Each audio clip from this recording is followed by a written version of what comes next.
Malam kelam.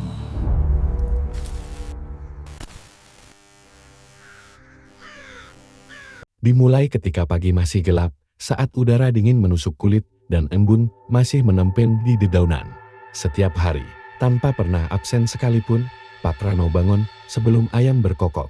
Usianya sekitar 45 tahun, tubuhnya agak membungkuk karena terlalu sering mengangkat bakul tahu dan wajahnya kusut karena kurang tidur. Namun meskipun lelah, ia tetap melakukan rutinitas yang sama, mandi dengan air dingin, meminum teh hangat yang disiapkan istrinya, dan berangkat menuju pasar dengan motor tua yang suaranya berisik. Pasar tradisional tempat ia berjualan adalah pasar lama peninggalan Belanda. Atapnya dari genteng merah yang sebagian sudah pecah, lantainya lembab, dan aroma khas campura dari sayur, ikan asin, dan tanah basah selalu memenuhi udara. Pak Rano menempati sudut pasar yang jarang dilewati orang. Letaknya di belakang kios ikal, sehingga bau amis sering terbawa angin ke arah lapaknya. Meski keberatan, ia tidak punya pilihan lain. Tempat lain sudah penuh. Setiap pagi setelah tiba, ia membuka gerobak kecilnya yang terbuat dari kayu. Kayu itu sudah mulai rapuh dan beberapa bagiannya retak, tapi ia tetap membersihkannya dengan kain lap. Ia menata tahu-tahu putih itu di atas daun pisang agar kelihatan lebih segar. Ada tahu putih biasa, tahu goreng, dan beberapa jenis tahu isi yang dibuat istrinya malam sebelumnya. Namun seindah apapun ia menata, dagangannya tetap tidak menarik banyak pembeli. Pagi demi pagi, rutinitas yang sama terjadi. Orang-orang hanya berjalan melewati lapaknya. Ada yang menatap sebentar, ada yang tidak melihat sama sekali, dan ada pula yang hanya masuk untuk berteduh ketika hujan turun. Kadang ia bersandar di kursi plastik kecil, memperhatikan orang-orang yang berlalu lalang dengan pikiran campur aduk. Apa salah daganganku? Apa rasanya kurang enak? Atau tempatku ini yang bikin orang malas mampir? Pertanyaan itu selalu muncul, tapi ia tidak tahu jawabannya. Ada hari-hari ketika hanya 5 bungkus tahu yang laku dalam sehari. 5 bungkus itu tidak cukup untuk menambah modal, apalagi untuk menabung. Bahkan untuk makan saja kadang kurang. Ia merasa harga dirinya turun sebagai kepala keluarga. Ia malu pulang tanpa membawa uang lebih. Malu melihat istrinya tetap mencoba tersenyum, meski tahu kondisi ekonomi mereka buruk. Dan paling peril adalah melihat Anin anak semata wayangnya selalu bertanya, "Pa, nanti Anin boleh beli tas baru kan?" Padahal Pak Rano bahkan tidak punya cukup uang untuk membeli sepasang sandal baru. Suatu sore, ketika matahari hampir tenggelam dan pasar mulai sepi, Pak Rano sedang bersiap-siap menutup lapak. Hari itu juga sama seperti hari-hari sebelumnya, sepi, hambar, dan tidak ada yang istimewa. Tiba-tiba, suara klakson mobil terdengar dari ujung gang pasar. Semua orang menoleh, karena jarang ada mobil masuk ke area sempit itu. Mobil itu berhenti tepat di depan lapak Pak Rano. Dari dalamnya, keluar seorang pria dengan pakaian rapi, parfum mahal, dan jam tangan yang jelas bukan kelas pasaran. Orang itu adalah Jamal, temannya sejak dulu. Teman yang dulu sama-sama susah, sama-sama makan mie instan seminggu 3 kali, dan sama-sama menumpang motor orang untuk pergi bekerja. Tapi sekarang, hidup Jamal sudah jauh berubah. Ia membuka usaha makanan ringan yang entar. Bagaimana bisa berkembang begitu cepat? Ia punya rumah baru, punya sopir pribadi, bahkan punya beberapa cabang toko. Orang-orang pasar sering membicarakannya, mengatakan betapa cepatnya Jamal kaya. Tapi tak ada yang tahu bagaimana ia bisa mencapai itu semua. Saat Jamal mendekat, Pak Rano merasa campuran antara senang dan minder. Senang karena bertemu teman lama, minder karena melihat perbedaan hidup mereka yang sudah seperti langit dan sumur. "Assalamualaikum, Mau," sapa Jamal dengan senyum lebar. "Waalaikumsalam," jawab Pak Rano sambil tersenyum kikuk. "Wah Man, kok kamu bisa kesini?" "Sengaja mau lihat kamu," jawab Jamal. "Udah lama gak ketemu." "Lapakmu masih di sini juga ya?" Nada perkataan itu tidak bermaksud merendahkan, tapi tetap saja terasa menusuk. Pak Rano hanya mengangguk, "Ya, masih di sini." Tempatnya gak berubah dari dulu. Ia tertawa kecil, tapi terdengar pahit. Jamal menatap dagangan yang masih banyak tersisa. "Sepi banget, Mau." Pak Rano menghela napas panjang, "Mem. Iya, Mal, dulu lumayan masih banyak yang beli. Sekarang makin sepi. Entahlah, mungkin rezeki bukan di sini." Jamal duduk di kursi kosong di sebelahnya. Mereka mengobrol tentang banyak hal, tentang masa lalu, tentang keluarga dan tentang pekerjaan masing-masing. Tapi entah kenapa, obrolan itu terasa tidak seimbang. Jamal bercerita tentang kehidupannya yang sukses, sementara Pak Rano hanya bisa menjawab seadanya. Beberapa menit berlalu. Jamal tiba-tiba mendekatkan badan, suaranya mengecil seperti tidak ingin ada yang mendengar. Kalau kamu mau kaya cepat, aku tahu jalannya. Tapi jalannya bukan jalan biasa. Pak Rano terdiam. Kata-kata itu seperti petir kecil yang menyambar pikirannya. Ia mencoba tersenyum untuk mengalihkan rasa tidak nyaman. Maksudmu apa, Mal? Pesugihan gitu. Jamal tidak menjawab. Ia hanya memandang Pak Rano dalam-dalam dengan tatapan yang sulit ditebak. Tatapan itu seperti memberi jawaban yang lebih jelas daripada kata-kata. Bukan penolakan, bukan pengakuan, tapi semacam persetujuan diam-diam. Pak Rano merasa dadanya sesak. Detak jantungnya sedikit berdebar. Ia tidak tahu apakah ia takut atau tertarik. Yang jelas, kata pesugihan yang keluar dari mulutnya sendiri seolah mengguncang pikirannya. Pesugihan bukan hal asing bagi warga Jawa. Banyak cerita beredar tentang orang-orang yang tiba-tiba kaya setelah melakukan ritual tertentu. Tapi semua cerita itu selalu disertai konsekuensi mengerikan. Pak Rano mencoba tertawa lagi, tapi suara tawanya goyah. Ah, ngaco kamu. Mana ada begituan. Jamal tetap diam. Tapi diamnya bukan diam kosong. Diamnya seperti diam seseorang yang menyimpan rahasia besar. Diam seseorang yang tahu sesuatu yang tidak boleh ia ceritakan sembarangan. Tiba-tiba Jamal berdiri. Ia menepuk bahu Pak Rano 2 kali. Yang penting kamu siap. Non rezeki itu ada jalannya masing-masing. Kadang jalannya gak kelihatan, tapi tetap ada. Kalau kamu butuh bantuan, kabari aku. Hanya itu yang ia katakan sebelum kembali ke mobil dan pergi meninggalkan pasar. Deru mesin mobilnya memantul di dinding kios-kios kosong, kemudian menghilang ditelan suara angin sore. Pak Rano berdiri mematung. Ia melihat lapaknya. Tahu-tahu sisa itu seolah mengejeknya. Seperti mengingatkan bahwa hidupnya tidak bergerak kemana-mana. Dalam perjalanan pulang, pikirannya kacau. Motor tuanya bergerak pelan di jalanan yang mulai gelap. Lampu-lampu toko sudah banyak yang padam. Hanya warung-warung kecil dan pedagang gorengan yang masih buka. Angin malam berhembus, membawa aroma kopi dan tanah basah. Namun semua itu tidak mampu menenangkan hati Pak Rano. Ia terus memikirkan apa yang dikatakan Jamal. Jalan yang bukan jalan biasa, apa maksudnya? Apa benar pesugihan? Apa benar Jamal dulunya juga melakukan itu? Atau hanya sekadar rumor? Ia pernah mendengar cerita tentang orang-orang yang mencari jalan pintas, melakukan ritual di hutan, memberikan tumbal, dan kemudian hidup berkecukupan. Tapi ia juga mendengar bahwa semua itu berakhir tragis. Entah anaknya hilang, istrinya sakit, atau dirinya sendiri mati mengenaskan. Tapi saat memikirkan semua itu, pikiran lain muncul. Pikiran yang gelap. Kalau aku gak lakukan apa-apa, aku bakal tetap miskin begini seumur hidup. Ia memikirkan istrinya yang sudah lama menahan keinginan. Memikirkan Anin yang ingin tas baru. Memikirkan rumah kecil yang selalu bocor tiap hujan. Memikirkan utang kecil yang menumpuk. Kelelahan hidup membuat pikiran manusia mudah goyah. Dan malam itu, pikiran gelap itu tumbuh makin besar ketika tiba di rumah. Istrinya menyambut dari dapur. Aroma capcay sederhana menguar dari kuali. Bu Rani tersenyum ramah seperti biasa, mencoba menyembunyikan kecemasannya soal keuangan. Gimana jualannya hari ini, Mas? Pak Rano menunduk sedikit. Lumayan, jawabnya. Meski sebenarnya tidak ada yang lumayan, dari hari itu, Bu Rani terus mengaduk masakan. Yang penting Mas sehat, rezeki itu pasti ada. Kalimat itu yang biasanya membuat Pak Rano tersentuh. Justru malam itu terasa pahit. Ia merasa kalimat itu terlalu manis untuk kenyataan hidupnya. Malam semakin larut. Setelah makan, mereka tidur lebih awal. Tetapi meskipun tubuhnya lelah, mata Pak Rano tidak bisa terpejam. Ia menatap langit-langit kamar yang gelap, mendengar suara jangkrik di luar, dan memikirkan kata-kata Jamal. Kata-kata yang menghantuinya seperti bisikan, "No. Kalau kamu mau kaya cepat, aku tahu jalannya." Kata-kata itu terus mengulangi diri dalam pikirannya.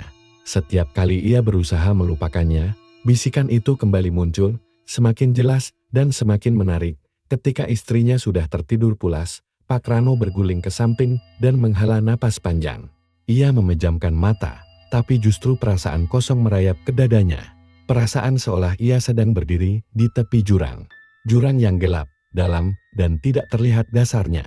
Jurang yang bisa menelan siapa saja yang terpeleset. Dan malam itu, ketika angin menerobos celah jendela dan membuat tirai kamar berkibar pelan, Pak Rano akhirnya mengakui sesuatu dalam hatinya. Ia sedang mempertimbangkan jalan pintas itu, bukan karena ia serakah, tapi karena ia merasa tidak punya pilihan lain. Dan tanpa ia sadari, malam itu adalah awal dari semua bencana yang akan datang. Awal dari langkah pertama menuju jurang pesugihan yang tidak pernah ia bayangkan sebelumnya. Awal dari akhir hidup yang selama ini ia pertahankan dengan susah payah di luar rumah. Entah kenapa, angin malam tiba-tiba terasa lebih dingin dari biasanya. Seperti ada sesuatu yang memperhatikan.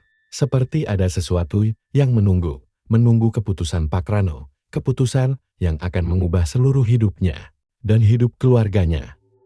Malam minggu itu akhirnya datang. Malam yang kemudian akan selalu disesali oleh Pak Rano selama sisa hidupnya. Seharian ia tidak tenang. Sejak pagi ia merasa seperti ada batu besar yang menghimpit dadanya. Setiap kali ia menatap wajah istrinya, hatinya seperti diremas. Setiap kali Anin tertawa kecil di ruang tamu sambil memainkan boneka lusuhnya, telinga Pak Rano berdenging dan pikirannya kacau. Ia bahkan hampir membatalkan kepergiannya beberapa kali. Namun rasa putus asa seperti menutup semua pintu logika yang tersisa. Ketika matahari terbenam, Pak Rano berpamitan kepada istrinya. "Aku mau ketemu teman sebentar, mungkin pulangnya agak malam," katanya pura-pura santai. Bu Rani hanya mengangguk sambil melipat pakaian. "Hati-hati Nas, jangan pulang terlalu malam, ya." Kata-kata "jangan pulang terlalu malam" justru membuat Pak Rano semakin tidak nyaman. Karena ia tahu bahwa ia pasti akan pulang terlalu malam. Bahkan mungkin pulang dengan sesuatu yang tidak seharusnya dibawa manusia dari perjalanan itu. Jamal datang menjemput dengan mobilnya. Begitu pintu dibuka, aroma parfum mahal tercium kuat, kontras dengan pikiran gelap yang menunggu di depan. "Siap, mau?" tanya Jamal. Suaranya tenang, seolah yang akan mereka lakukan hanyalah minum kopi. Pak Rano mengangguk, meski hatinya bergetar. "Iya." Ayam, mobil itu bergerak melewati jalan kota yang mulai sepi, lalu masuk ke wilayah pedesaan yang gelap dan jauh dari lampu jalan. Pepohonan besar di pinggir jalan membuat suasana makin sunyi. Kaca mobil memantulkan bayangan ranting seperti tangan-tangan yang ingin meraih mereka. Angin berhembus pelan, membawa aroma lembab khas hutan. Hanya suara jangkrik dan gesekan dedaunan yang menemani perjalanan itu. Semakin jauh mereka masuk, semakin sedikit rumah yang terlihat. Jalan berubah dari aspal menjadi tanah. Lalu dari tanah menjadi jalan berbatu yang tidak rata. Mobil berguncang kecil setiap kali melewati batu besar. Sesekali Jamal menoleh ke Pak Rano yang tampak pucat. "Kamu yakin masih mau?" tanya Jamal pelan. Pak Rano tidak bisa menjawab dengan tegas. Ia hanya berkata lirih, "Aku cuma ingin hidupku berubah." Jamal tidak menjawab. Namun tatapannya seperti mengerti betul, perubahan yang dicari Pak Rano bukan perubahan biasa. Setelah hampir 1 jam melewati gelapnya pedalaman, mereka akhirnya tiba di sebuah desa kecil. Namun suasananya berbeda dari desa kebanyakan. Tidak ada suara ayam, tidak ada suara orang mengobrol. Bahkan lampu-lampu rumah hanya beberapa saja yang menyala redup. Udara terasa lebih dingin dari sebelumnya, seolah desa itu menyimpan sesuatu yang tidak boleh disentuh. Mobil berhenti di depan sebuah rumah tua. Rumah itu beratap rumbia yang sudah lapuk. Dindingnya dari kayu gelap yang banyak retaknya. Tidak ada lampu di teras, tapi cahaya redup dari lampu minyak tampak dari dalam. Suasana rumah itu membuat bulu kuduk Pak Rano berdiri. Ia merasa seperti sedang berdiri di depan tempat yang seharusnya tidak pernah ia kunjungi. Di depan rumah duduk seorang dukun tua. Badannya bungkuk, rambutnya putih kusut, dan matanya seperti menyala dalam gelap, memantulkan cahaya lampu minyak dari dalam rumah. Tatapannya langsung tertuju pada Pak Rano, membuatnya merinding tanpa alasan. "Masuk saja," kata Jamal pelan, seolah takut terdengar oleh sesuatu yang tidak terlihat. Pak Rano menelan ludah dan melangkah maju. Tanah di bawah kakinya terasa dingin. Dukun itu tidak tersenyum, tapi mulutnya sedikit membentuk garis miring yang sulit dimengerti apakah itu senyum atau ejekan. "Kamu datang mau kekayaan?" Suara dukun itu serak namun jelas, seolah langsung menusuk ke dalam telinga. "Tapi, tahu nggak harganya?" Pak Rano merasa dadanya berdebar tidak karuan. Tangannya dingin, jantungnya seperti melompat ke tenggorokan. Namun mulutnya tetap bergerak, meski pikirannya menjerit, "Apapun, Saya siap.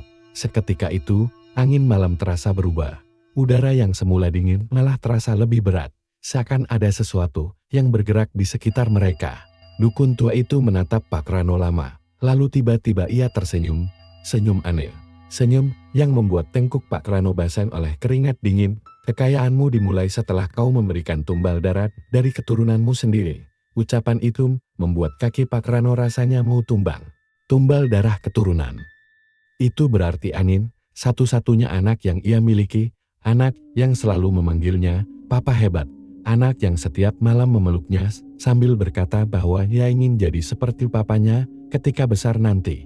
Tapi pikiran gelap telah menutup mata hatinya. Ingatan tentang hutan, kemiskinan, rasa malu, rasa gagal sebagai kepala keluarga semuanya bercampur menjadi satu dan menekan logikanya sampai ia tidak bisa berpikir jernih lagi.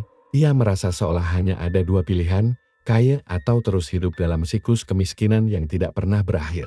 Dukun itu mengambil sebuah tongkat kayu hitam pendek, lalu mengetuk tanah 3 kali. Suaranya menggema seperti pukulan di dalam gua. Dari dalam rumah, terdengar suara gong kecil yang berbunyi sekali, lantang namun kosong. Pak Rano hampir melompat kaget. Ritualnya dilakukan di hutan, kata dukun itu sambil berdiri perlahan, gerakannya lambat. Namun setiap gerakan seolah menggeser udara di sekitar mereka. Ikuti aku. Jamal memberi isyarat kepada Pak Rano untuk ikut berjalan dengan langkah gemetar. Pak Rano mengikuti dukun itu melewati jalan setapak gelap yang tertutup pepohonan. Jamal berjalan di belakang mereka, membawa lampu minyak. Semakin dalam mereka masuk, suasana hutan menjadi semakin mencekam, udara terasa berat dan lembab, seperti kabut halus menggantung di antara pepohonan. Di kejauhan terdengar suara burung hantu, tapi suaranya malah membuat suasana makin menyeramkan. Tanah yang mereka injak terasa basah, dan aroma tanah bercampur kemenyan menguar semakin kuat. Setelah berjalan beberapa menit, mereka tiba di sebuah lahan terbuka kecil. Di tengahnya ada lingkaran besar yang digambar dengan tanah yang digores menjadi simbol-simbol aneh. Ada garis melingkar dengan pola segitiga, tanda spiral, dan tulisan-tulisan kuno yang tidak dimengerti oleh Pak Rano. Di sekeliling lingkaran itu diletakkan 7 batang kemenyan yang sudah menyala. Asapnya melayang pelan ke atas, membentuk bayangan aneh di antara pepohonan. Dukun itu masuk ke tengah lingkaran, lalu memanggil Pak Rano dengan suara rendah namun begitu kuat. Masuk. Jamal berhenti di luar lingkaran. Aku cuma bisa sampai sini, katanya. Suaranya sedikit serak. Sisanya kamu sendiri, Pak. Rano melangkah masuk, dan saat kakinya menyentuh lingkaran itu, udara seolah berubah. Suara hutan tiba-tiba hilang. Tidak ada suara jangkrik, tidak ada suara angin, tidak ada suara ranting bergesak. Yang tersisa hanya detak jantungnya sendiri. Dukun itu mulai melantunkan mantra. Suaranya seperti bukan suara manusia lagi, berubah-ubah. Antara rendah dan tinggi. Kadang terdengar seperti bisikan banyak orang sekaligus. Tanah di sekitar mereka bergetar pelan. Api kemenyan bergoyang tanpa angin, dan entah dari mana terdengar suara gong kecil padahal tidak ada yang memegang gong itu. Semakin lama mantra itu diucapkan, semakin jelas terdengar bisikan-bisikan lain. Bisikan yang seolah berasal dari balik pohon, dari dalam tanah, dari udara, dari tempat yang tidak terlihat. Bisikan itu seperti memanggil sesuatu, dan tiba-tiba sebuah angin dingin berhembus kencang. Kemenyan goyang kuat. Cahaya lampu minyak redup berkedip-kedip seperti mau padam. Lalu dari antara pepohonan gelap, terdengar suara berat, menggeram pelan, seperti suara makhluk besar yang baru bangun dari tidurnya. Pak Rano memutar tubuhnya cepat. Dari balik bayangan pohon, muncul sosok besar, tinggi, berbulu lebat, dengan mata merah menyala seperti bara api. Tubuhnya berotot, wajahnya menyerupai manusia tapi lebih liar, lebih mengerikan. Nafasnya berat, terdengar seperti gemuruh. Setiap langkah yang diambilnya membuat tanah bergetar sedikit. Itu adalah genderuwo. Pak Rano hampir berteriak ketakutan, tapi suaranya hilang. Bibirnya bergetar tanpa suara, kakinya gemetar hebat. Seluruh tubuhnya seperti membeku ketika makhluk itu mengeluarkan suara rendah, bercampur dengan geraman. Tumbal pertama. Darah anakmu, suaranya berat, seperti 2 suara manusia yang digabung jadi satu. Pak Rano merasakan udara di sekitarnya menjadi semakin dingin. Genderuwo itu mengulurkan tangan panjang dan besar. Telapak tangannya penuh bulu dan kuku-kuku panjang yang tajam, dan pada malam itu, dosa besar itu dilakukan dengan cara yang tidak sanggup ia ceritakan kepada siapapun. Dengan cara yang membuat seluruh hidupnya berubah selamanya, keesokan paginya, warga menemukan Anin tak bernyawa di dekat halaman rumahnya. Orang-orang bilang itu kecelakaan, Anin terpeleset, terjatuh, dan meninggal saat subuh. Tapi hanya dua makhluk yang tahu kebenarannya, Pak Rano dan Genderuwo yang menerima tumbal itu. Beberapa minggu setelah ritual yang mengubah hidupnya selamanya, perubahan pada hidup Pak Rano mulai terasa pelan, lalu semakin cepat, sampai akhirnya seperti banjir yang tak terbendung. Awalnya hanya 1-2 pembeli yang mampir dan bilang tahu dagangannya terasa lebih gurih dari biasanya. Ada yang bilang teksturnya lebih lembut, ada juga yang heran karena aromanya berbeda dari tahu manapun di pasar itu. Tapi Pak Rano tidak banyak bicara.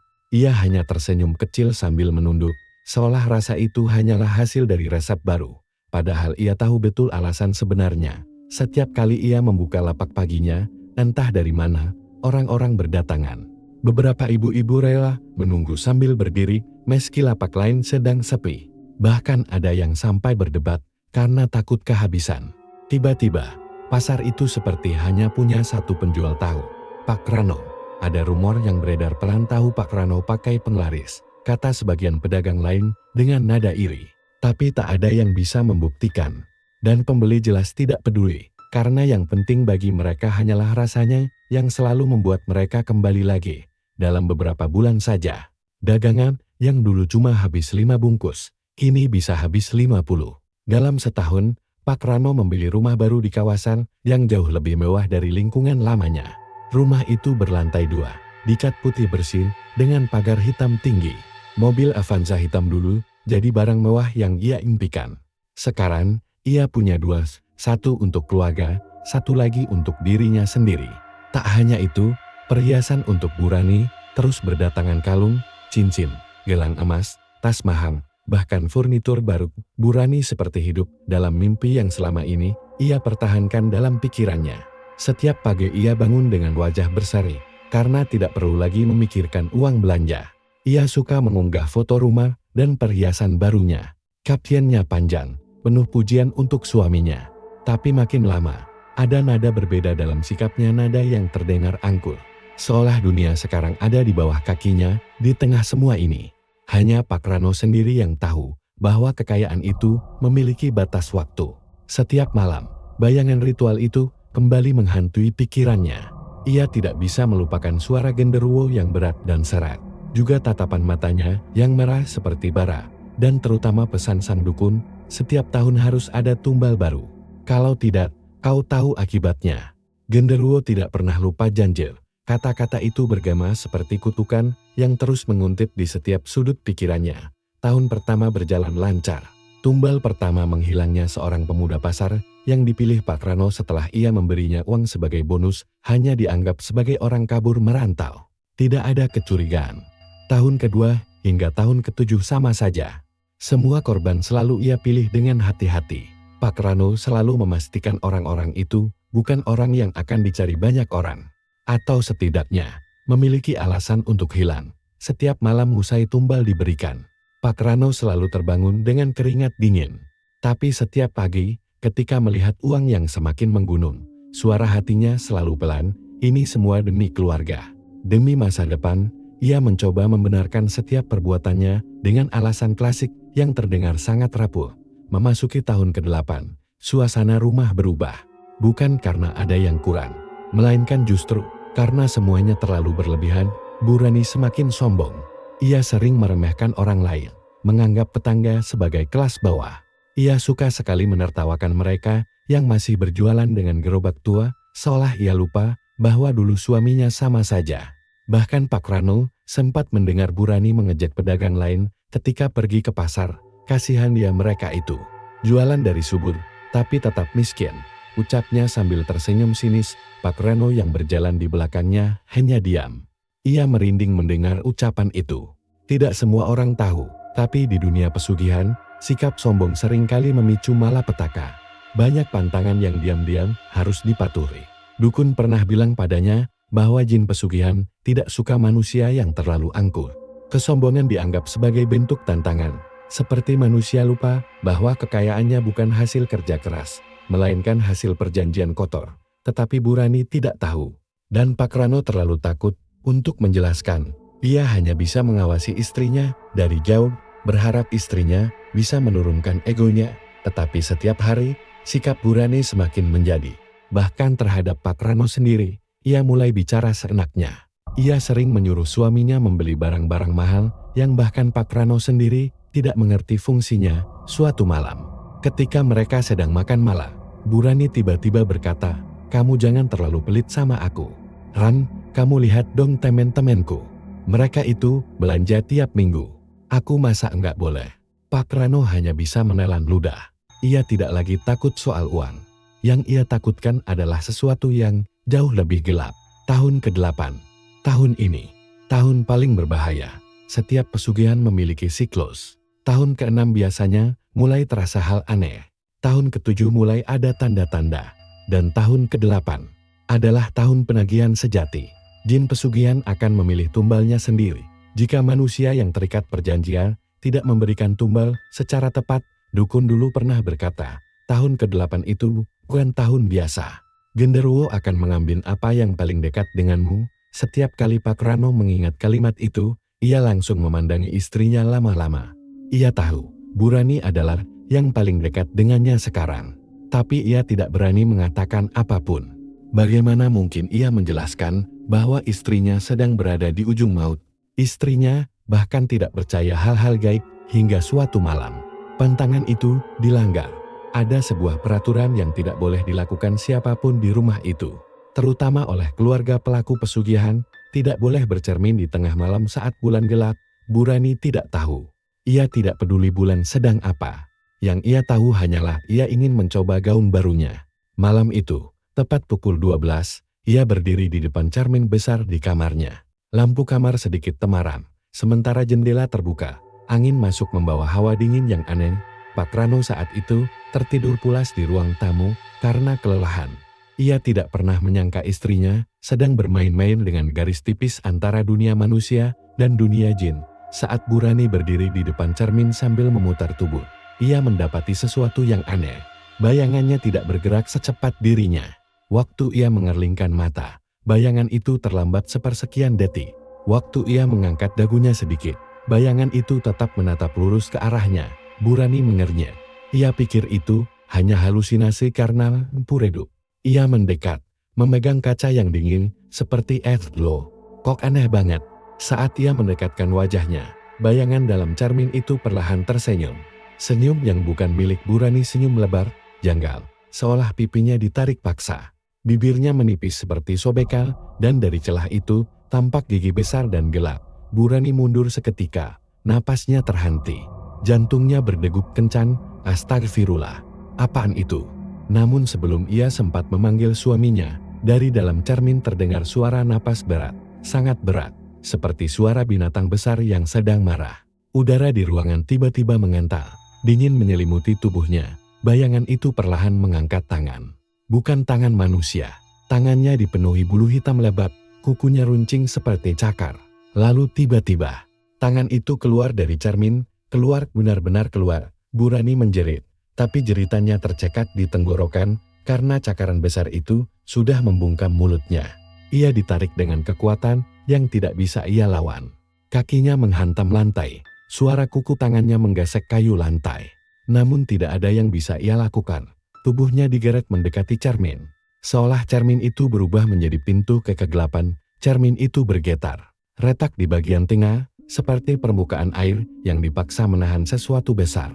Dan dengan satu tarikan keras, Burani tersedot ke dalam cermin itu. Semua itu berlangsung dalam detik yang menyakitkan. Tidak ada suara, tidak ada jeritan lanjutan, hanya cermin retak dan bau amis yang menusuk.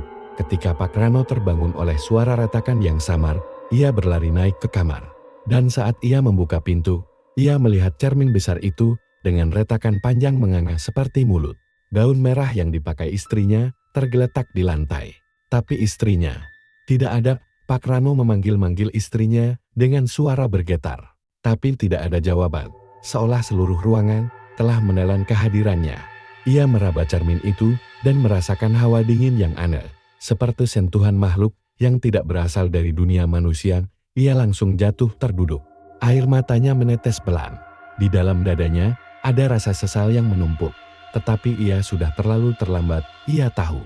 Genderuwo itu sudah mengambil apa yang seharusnya ia lindungi. Dan tahun ke-8 baru saja dimulai. Setelah hilangnya Burani dengan cara yang tidak bisa dijelaskan oleh logika manusia, hidup Pak Rano langsung jatuh seperti pecahan kaca yang dilempar dari ketinggian. Rumah megah yang dulu terasa hangat mendadak menjadi tempat yang begitu dingin. Bukan hanya secara suhu, tapi dingin dari dalam, dingin yang menusuk ke tulang.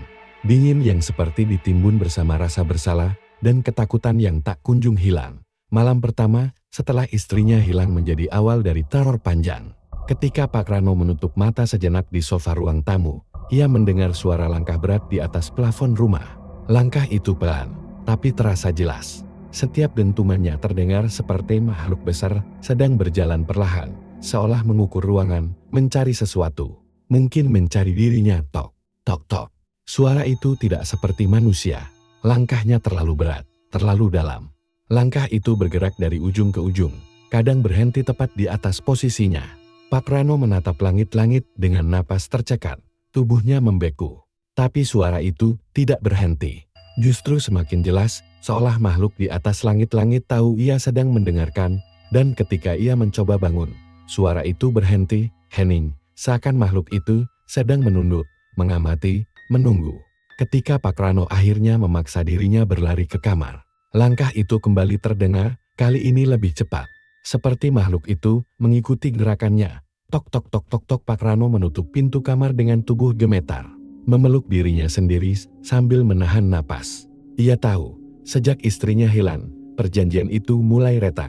Tahun ke-8 adalah tahun paling berbahaya. Dan ia sadar, jin itu sekarang sedang mencari sesuatu yang belum ia selesaikan.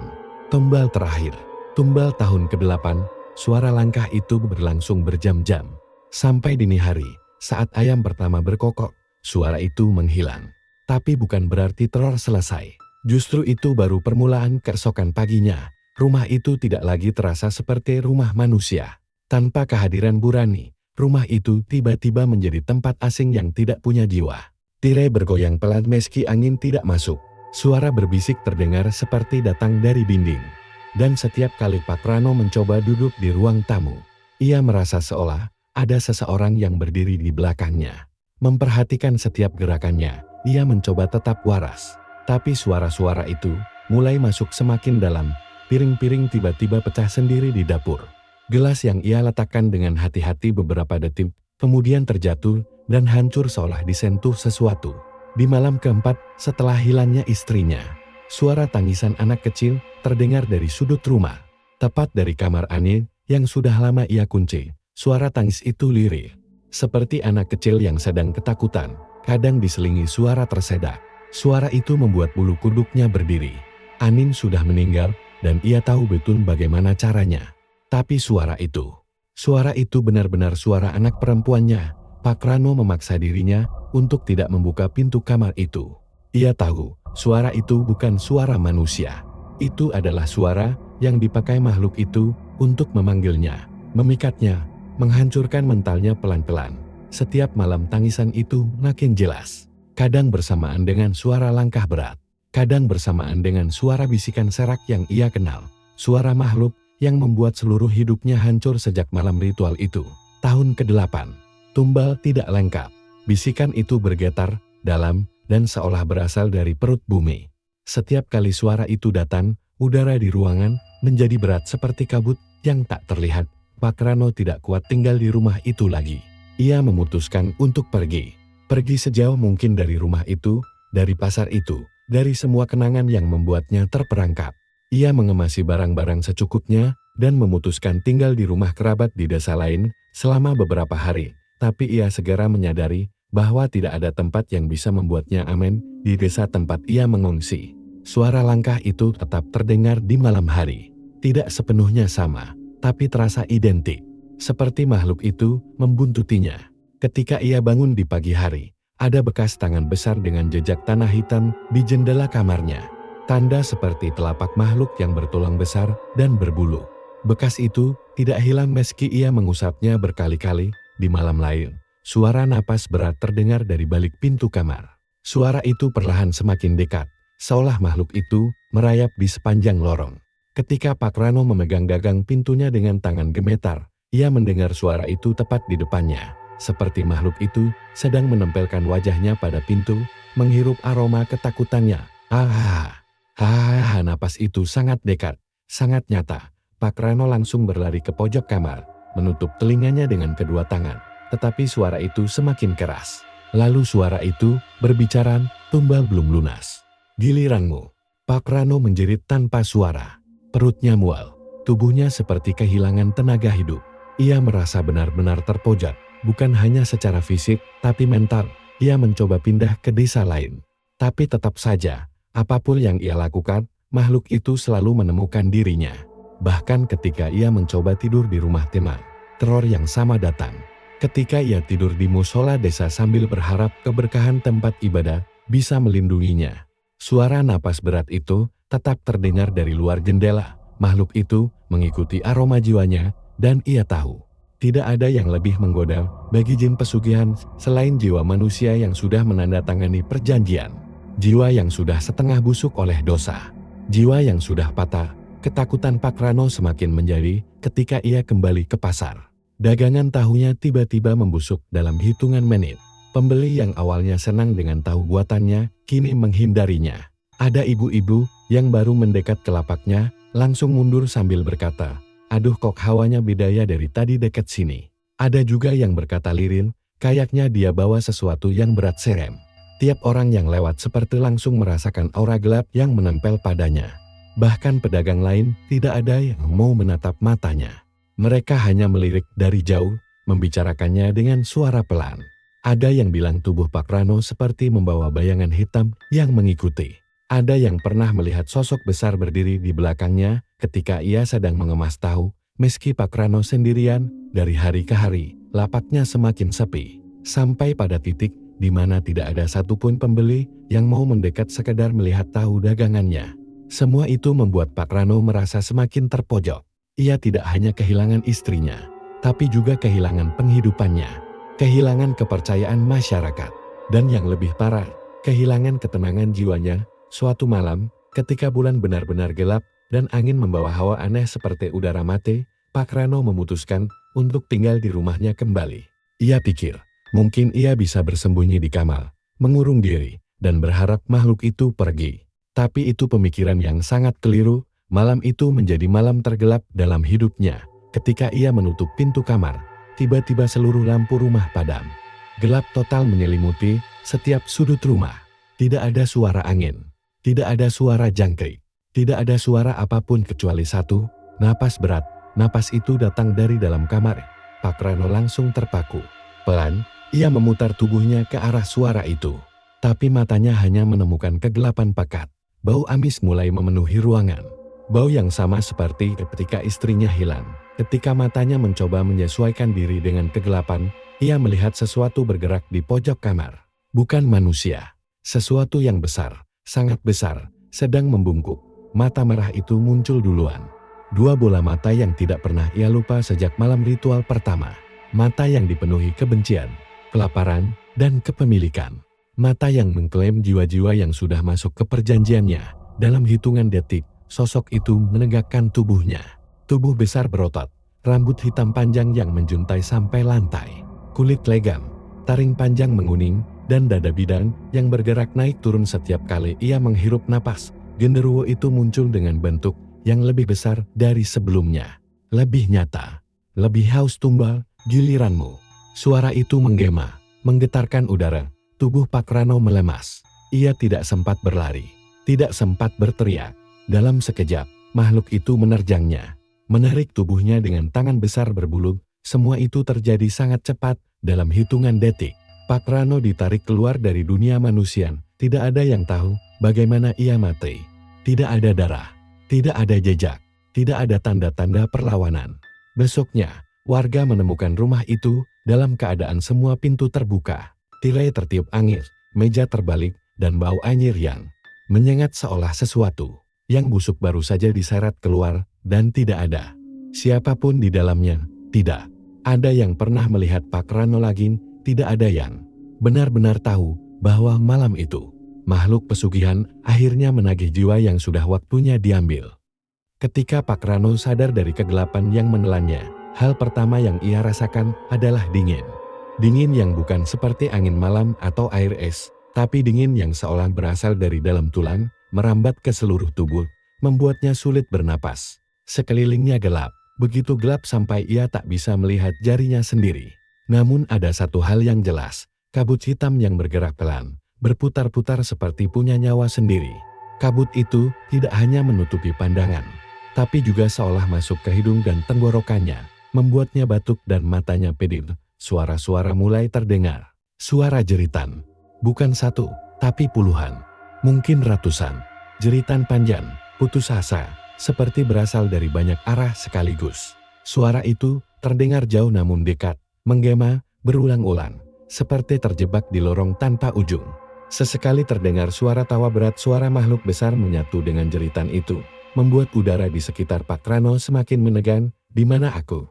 gumamnya lirih. Ia mencoba bergerak. Kakinya gemetar ketika ia melangkah maju. Tanah di bawahnya terasa dingin, kasar, seperti tanah basah bercampur pasir hitam. Ketika ia menunduk, ia melihat jari-jarinya dipenuhi debu gelap yang seakan menempel seperti jelaga pekat. Setiap langkahnya menghasilkan suara kecil seperti kaki manusia menginjak abu. Beberapa saat kemudian, kabut di depannya perlahan terbuka. Dan di balik kabut itu, dunia yang tidak pernah ia bayangkan terbentang luas, sebuah hamparan besar penuh bangunan aneh yang menjulang. Bangunan itu tampak seperti batu besar berbentuk melengkung, tanpa pintu, tanpa jendela, tapi memiliki celah-celah kecil yang memancarkan cahaya merah. Di atasnya, langit hitam pekat bergelombang seperti awan badai. Tidak ada bulan, tidak ada bintang, hanya bayangan-bayangan besar yang melintas, seperti makhluk terbang berbulu yang tidak memiliki bentuk pasti. Di kejauhan, terdengar suara cambukan detrak. Jeritan mengikuti, dan ketika pandangannya semakin jelas, ia melihat hal yang membuat seluruh tubuhnya membeku. Puluhan arwah berjalan berbaris, membawa nampan besar seperti pelayan kerajaan. Di dalam nampan itu, terdapat makanan aneh berwarna ungu gelap, kadang mengeluarkan asap merah, kadang seperti berdenyut hidup. Dan di kursi besar seperti singgasana batu, duduk makhluk-makhluk besar berbulu, dengan taring yang menggantung keluar dari mulut.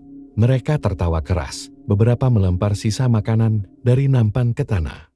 Beberapa memegangi pelayan manusia, itu dengan tangan besar penuh bulu, dan mencium aroma ketakutan. Mereka dengan senyum menyeramkan, tapi bukan itu yang membuat Pak Rano ingin memuntahkan isi perutnya. Tengah-tengah barisan pelayan itu, ia melihat dua sosok yang ia kenal, Burani dan Anin. Istrinya terlihat jauh berbeda dari saat masih hidup. Matanya sayu, kulitnya pucat keabu-abuan, rambutnya berantakan, dan tubuhnya bergerak seperti boneka tanpa tenaga. Ia melangkah pelan sambil menunduk, seolah sudah berbulan-bulan atau bertahun-tahun melakukan pekerjaan itu. Di belakangnya, Anin, anak kecil yang dulu selalu ceria, membawa nampan yang bahkan terlalu besar untuk tubuhnya yang mungil.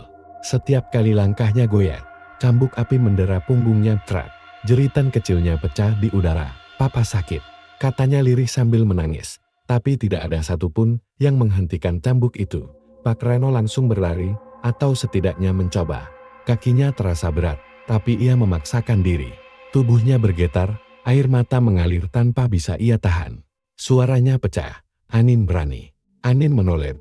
Ia membeku, mata kecilnya berkaca-kaca. Wajahnya berubah dari ketakutan menjadi luka yang dalam, luka yang hanya bisa dimiliki oleh anak yang hatinya disakiti oleh orang yang ia percaya. "Papa, kenapa Papa lakukan ini?" Kalimat itu menusuk jantung Pak Rano seperti ribuan pisau. Ia ingin memeluk putrinya, ingin meraih tangan kecil itu, ingin menebus segalanya, tapi tubuhnya tidak bisa bergerak cepat. Seolah tanah hitam itu menahannya. Ketika ia hampir mencapai mereka, sebuah tangan besar berbulu mendorongnya keras, hingga ia jatuh tersungkur ke tanah. Saat ia mengangkat kepala, makhluk besar itu berdiri di depannya. Tubuhnya setinggi 2 kali manusia. Kepalanya besar dengan rambut lebat, mata merah menyala penuh amarah, namun juga seperti puas melihat korbannya jatuh. Taringnya panjang, menguning, dan bau napasnya seperti bangkai yang membusuk puluhan hari. Genderuwo itu menatapnya seperti raja yang sedang menilai budak barunya. "Sudah bangun kau," katanya dengan suara berat bergema. "Sudah waktunya kau melihat hasil pilihanmu." Makhluk itu mengangkat satu tangannya dan seluruh dunia di sekitar mereka bergetar. Dari balik kabut hitam, muncul puluhan arwah lain. Wajah-wajahnya penuh luka, beberapa menangis tanpa suara, beberapa hanya menatap kosong seperti mayat yang tidak bisa mati. Mereka semua memandang Pak Ranu. Mereka ini, tumbalmu, lanjut genderuwo itu. Setiap tahun, kau kirim satu demi satu. Tahu-tahu mereka akan datang ke sini. Tapi kau tetap memilih kekayaan di atas nyawa mereka. Pak Rano menggeleng keras, mencoba menyangkal, meski ia tahu itu tidak ada gunanya. Aku tidak tahu. Aku dipaksa. Aku takut aku. Suaranya pecah, genderuwo itu tertawa keras. Tawa yang menggema seperti petir menghantam tanah. Tidak ada yang kau lakukan tanpa kemauan. Kau datang kepada dukun. Kau katakan siap memberikan apapun. Kau yang setuju memberikan darah keturunanmu. Kaulah yang menyetujui perjanjiannya. Arwah-arwah tumbal itu maju selangkah. Mata mereka kosong, beberapa penuh kemarahan, beberapa penuh kesedihan. Salah satu dari mereka berkata dalam bisikan pelan, "Kami mati karenamu." Pak Rano menutup wajahnya. Tangisnya pecah. Ia tidak bisa memandang mereka. Hatinya remut. Jiwanya terasa seperti dihancurkan dari dalam. Lalu ia mendengar suara kecil menangis. Anin, suaranya menggigil. Ketakutan, tapi juga penuh luka yang tak bisa disembuhkan oleh permintaan maaf apapun di dunia.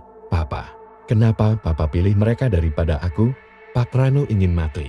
Tapi di tempat itu, kematian tidak ada artinya. Tidak ada akhir dalam dunia pesugihan. Tidak ada tidur. Tidak ada lupa. Tidak ada henti. Hanya rasa bersalah yang terus menggerogoti jiwa. Perlahan, tanpa ampun, Burani hanya memandangnya dengan mata kosong. Ia tidak marah. Tidak kecewa.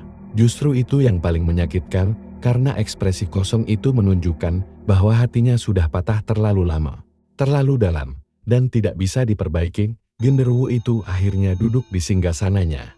Sebuah batu besar hitam dengan akar-akar yang seolah hidup melilit kakinya. Ia tertawa puas, "Kekayaanmu sudah lunas," katanya sambil mengangkat cakar besar. "Sekarang giliran kalian membayar sisanya."